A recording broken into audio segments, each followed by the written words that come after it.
Beneath the frozen silence of a city under siege, whispers of defiance weave through the shadows. Here, survival is a fragile secret, and every breath could betray the resistance. What unfolds in the bitter cold is not just a battle against an enemy, but a fight against despair, fear, and a darkness that threatens to swallow the soul. This is a story of courage forged in silence, where the smallest act of rebellion can become a beacon, or a death sentence. In the early months of 1940, as the thunder of war raged across Europe, a small group of Polish Jewish cryptanalysts found refuge in Britain, fleeing the violent storm of Nazi occupation. Among them was Marek Kaczmarek, a brilliant mathematician from Warsaw who had once worked alongside the famed Polish cipher bureau in breaking early Enigma codes. Now, in the quiet English countryside at Bletchley Park, Marek and his colleagues faced a daunting challenge: to intercept and decode the ever-evolving German communications that could decide the fate of the war.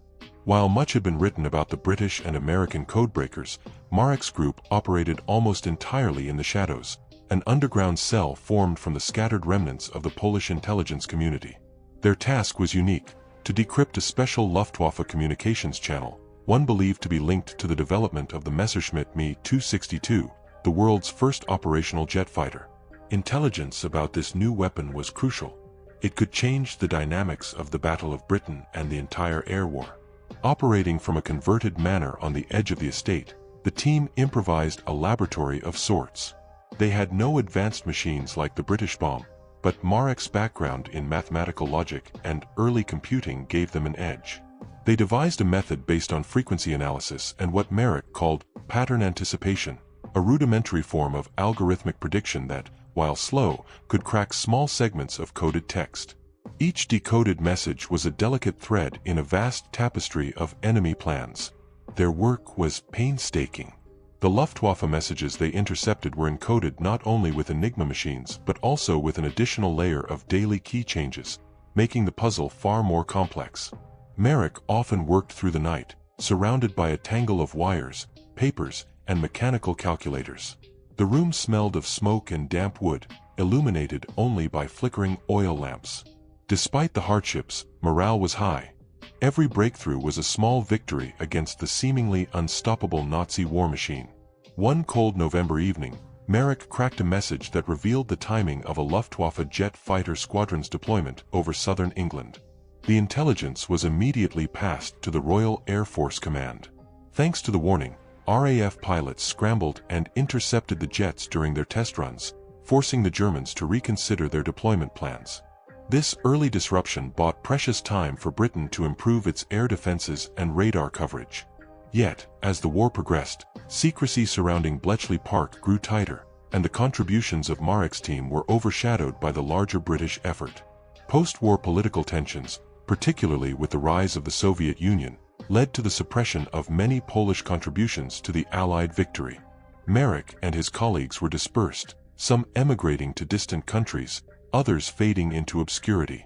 It wasn't until decades later, after the fall of the Iron Curtain and the declassification of wartime files, that historians began to uncover the layers of this hidden chapter. Diaries, decrypted messages, and interviews with surviving family members pieced together the story of the whispers in the shadow. Marek's granddaughter, Anna, an academic in Warsaw, discovered her grandfather's faded notes and photographs. Inspired, she dedicated her life to ensuring that the legacy of those forgotten codebreakers would finally be recognized. The documentary reveals the profound human cost behind the science of codebreaking. Marek's letters describe the constant fear of discovery by Nazi agents. The burden of knowing the lives of thousands depended on fragile patterns of letters and numbers, and the loneliness of exile. The story also touches on the irony of their fate. Poland, invaded and divided, lost its voice in the post-war world, yet its sons and daughters had played a vital role in shaping victory. Beyond technical achievements, Whispers in the Shadow captures the moral complexities of war.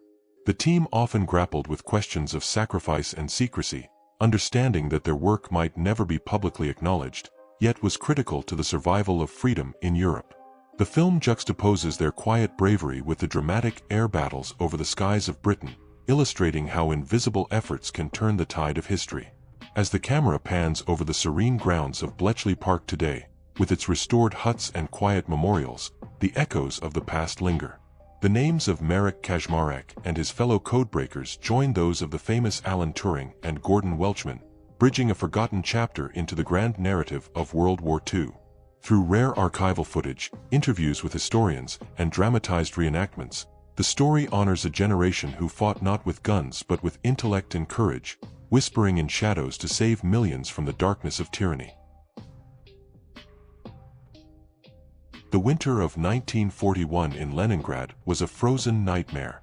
Snow blanketed the city, but beneath the white silence lay a desperation few could comprehend.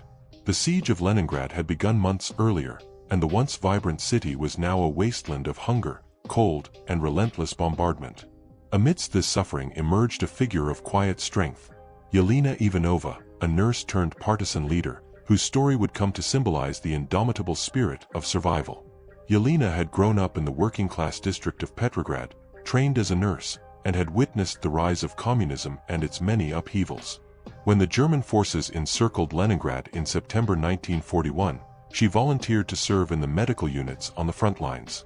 But as the siege tightened, food grew scarce and official aid was strangled by the enemy's blockade. The city's hospitals were overwhelmed with frostbite victims and shell shock cases. It was during one brutal January night that Yelena's path changed forever. After narrowly escaping a bombing raid that destroyed the makeshift field hospital where she worked, Yelena joined a band of partisans hiding in the dense forests outside the city. These guerrilla fighters were a patchwork of soldiers, workers, and civilians, united by their refusal to surrender. Yelena's skills as a nurse made her invaluable, but she quickly rose as a leader, organizing sabotage missions on German supply lines and coordinating intelligence for the Red Army. Her codename, Iron Lily, was whispered with admiration and hope among both partisans and Leningrad citizens enduring the siege. Yelena maintained a secret network of couriers who delivered messages through frozen rivers and enemy patrols. Letters she wrote to her younger brother reveal a mixture of fear, determination, and a profound sense of duty.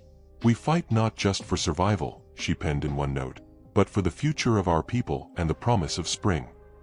The documentary paints a stark contrast between the bitter cold of the Siberian winter and the fiery spirit of the resistance.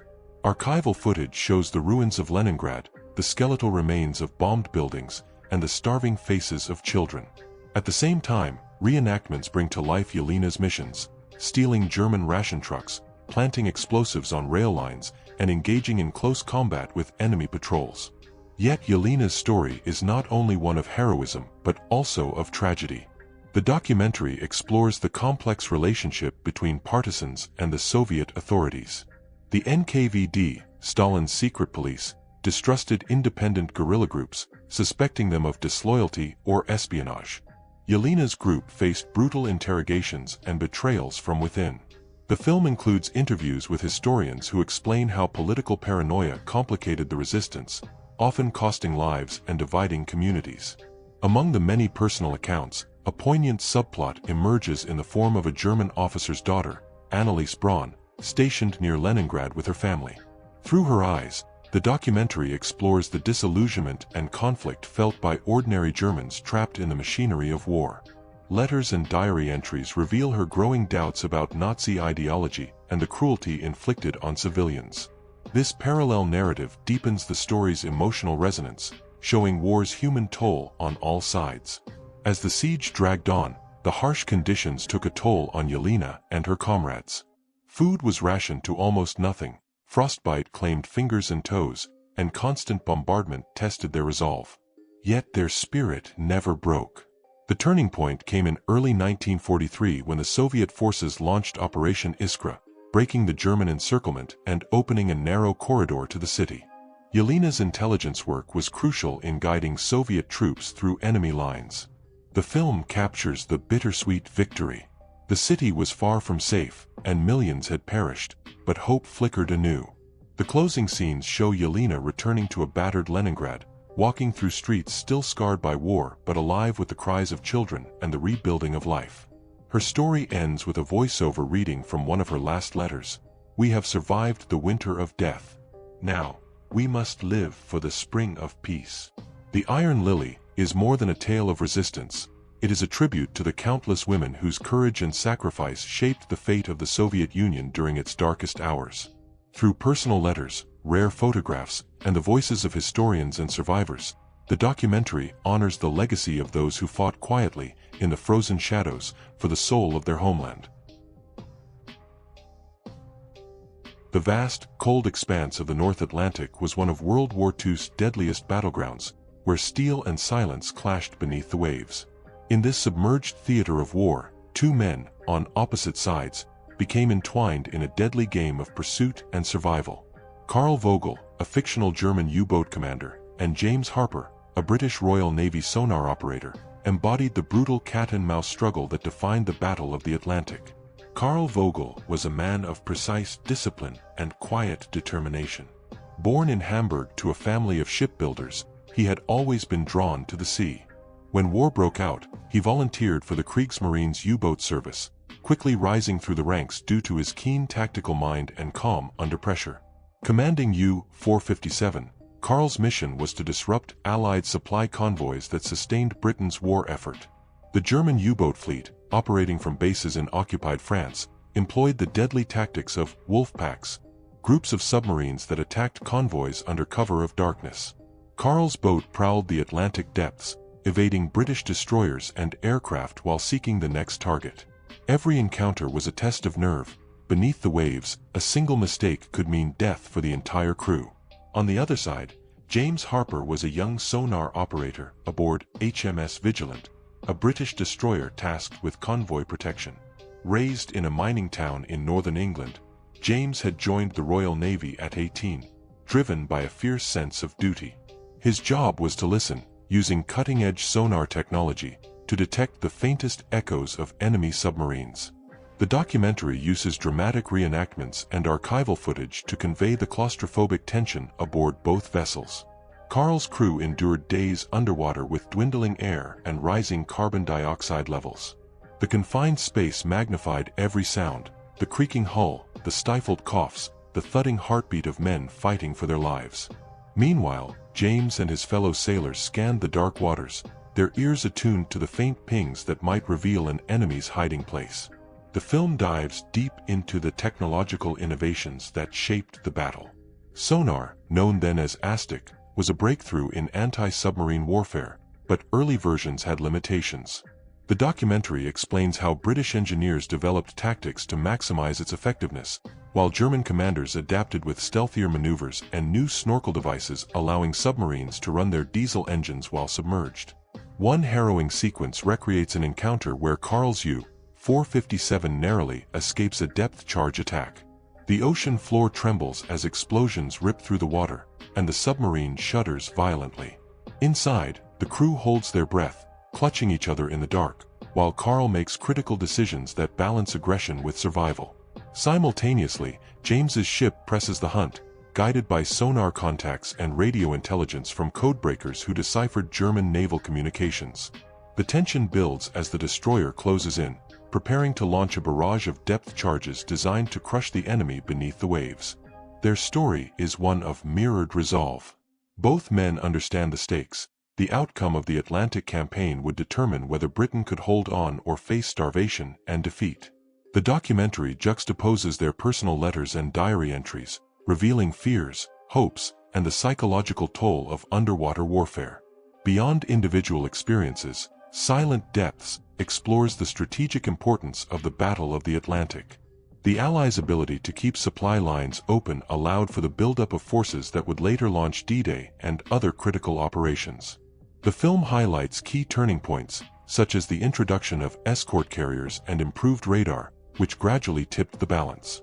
The climax comes in the winter of 1943, when Allied advances and relentless pressure forced the German U-boat fleet into retreat. Karl's final mission ends in a desperate escape attempt, while James's crew celebrates their hard-fought victory. Yet, the documentary closes on a solemn note. Thousands of sailors on both sides perished, their names etched on memorials beneath the sea. Silent Depths honors these forgotten warriors of the deep, capturing the relentless tension, the innovation, and the human endurance that shaped one of the longest and most crucial campaigns of World War II.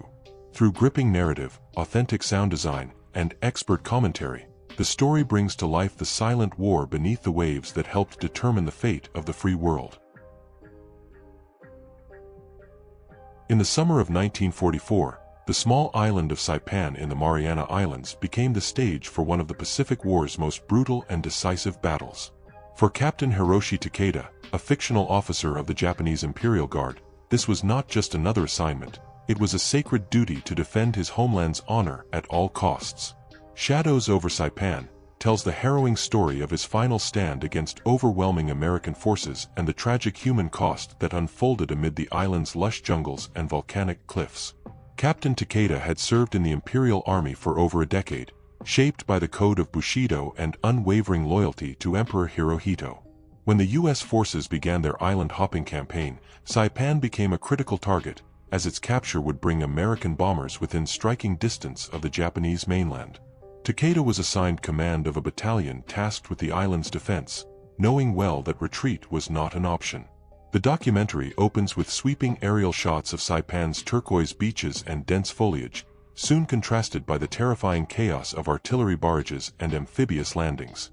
American Marines stormed ashore on June 15, 1944, facing fierce resistance from Japanese defenders entrenched in caves and fortified positions. Takeda's troops fought with desperate determination, inflicting heavy casualties but gradually being pushed back by superior firepower. Through recovered battlefield diaries and dramatized reenactments, the film captures Takeda's internal conflict, his struggle between duty, honor, and the instinct to protect his men. Letters to his family reveal a man torn between pride and the dread of impending defeat. "We fight not for glory," he wrote, "but so that our children may one day live in peace." His leadership was marked by tactical ingenuity, using the island's terrain to launch ambushes and delay the enemy's advance. The battle's intensity escalated with the first large-scale kamikaze missions, launched from nearby airfields. Young pilots volunteered for suicide attacks, crashing their planes into American ships in a grim testament to Japan's resolve. The documentary includes haunting footage of these missions, intertwined with testimonies from surviving Marines who faced the terrifying aerial assaults. Saipan's civilian population endured unimaginable horrors. Thousands were caught in the crossfire, and propaganda urging civilians to commit suicide rather than surrender cast a tragic shadow. The documentary recounts the heart-wrenching stories of families hiding in caves, desperate to survive the bombardments and ground fighting. One segment follows the fictional story of Emiko, a young nurse, whose fate is intertwined with Takeda's battalion. As the battle reached its climax in late July, the Japanese forces mounted a massive banzai charge, one of the largest human waves of the war, aimed at breaking the American lines. Takeda led his men in this final, desperate assault, knowing it was a fight to the death. The charge was brutally repelled, resulting in devastating losses but demonstrating unyielding resolve. The film also explores the aftermath. Saipan's fall marked a turning point in the Pacific War, bringing the American invasion of Japan's home islands closer to reality. For the survivors, the battle was a bitter testament to the cost of imperial ambition and the complexities of honor and sacrifice. Shadows over Saipan is not just a story of military conflict but a meditation on the human dimension of war, on courage, loss, and the haunting legacies left in its wake. Through rare personal accounts, interviews with veterans from both sides, and evocative reenactments, the documentary brings to life the voices buried beneath the island's soil and sea. In the closing scenes, the camera lingers over the tranquil island as it stands today, a war memorial to those who fought and died. Takeda's story, though fictional, represents countless real lives consumed by a conflict that reshaped the world forever. In the spring of 1944, beneath the shadow of Nazi occupation, a web of clandestine fighters wove together a story of courage and defiance that would culminate in the liberation of Paris. Among them was Claire Dubois, a young schoolteacher turned courier for the French resistance, whose bravery and determination helped ignite the spark that ended years of oppression. Echoes of Freedom traces Claire's journey from quiet citizen to heroic insurgent during the final months before D-Day. Claire lived an ordinary life in the working-class neighborhood of Montmartre. When German troops marched into France in 1940, everything changed. Public schools taught propaganda, rationing tightened, and neighbors whispered fears in darkened rooms. Claire, however, refused to surrender her spirit. She joined a secret cell of the resistance, delivering messages, sabotaging German supply routes, and aiding Allied pilots shot down behind enemy lines. The documentary opens with intimate scenes of Claire's dual existence. By day, a teacher nurturing hope in her students. By night, a shadow in the alleys of Paris, carrying forbidden documents and evading the Gestapo. Her network included men and women of all ages, backgrounds, and political beliefs, united by a common dream: freedom. A critical subplot involves her connection with Jacques Moreau, a former soldier and radio operator who coordinated communications between resistance groups and the British Special Operations Executive, SOE. Their partnership, both professional and deeply personal, highlights the bonds forged in war and the risks they took to keep their cause alive. The documentary details key acts of sabotage orchestrated by Claire's cell, derailing trains carrying German troops, cutting power lines, and spreading leaflets that inspired defiance. Each operation brought them closer to a larger goal, supporting the impending Allied invasion by disrupting German reinforcements. As D-Day approached in June 1944, tensions escalated. The Gestapo intensified their crackdown, raiding safe houses and arresting suspected resistors. Claire narrowly escaped capture multiple times, relying on forged papers and underground contacts. Her courage inspired those around her to keep fighting despite the danger. The climax centers on the Paris Uprising in August 1944. As Allied forces advanced from Normandy, the resistance launched a coordinated rebellion within the city, seizing key buildings, cutting communications, and facing brutal street battles. Claire found herself at the heart of the chaos, organizing barricades and tending to the wounded. The documentary weaves archival footage of the liberation with dramatized scenes, capturing the exhilaration and heartbreak of a city reclaiming its soul.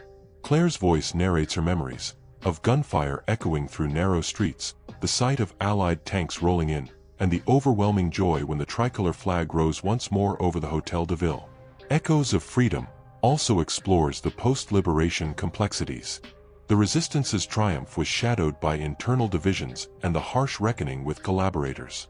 Claire's story reflects the broader struggles France faced as it healed from occupation, repression, and betrayal.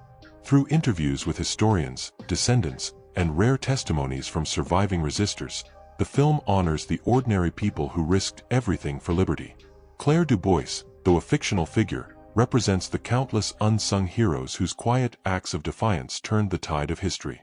As the credits roll, the camera lingers on Paris today, bustling, vibrant, and free, its streets alive with the echoes of those who dared to dream and fight for a brighter tomorrow.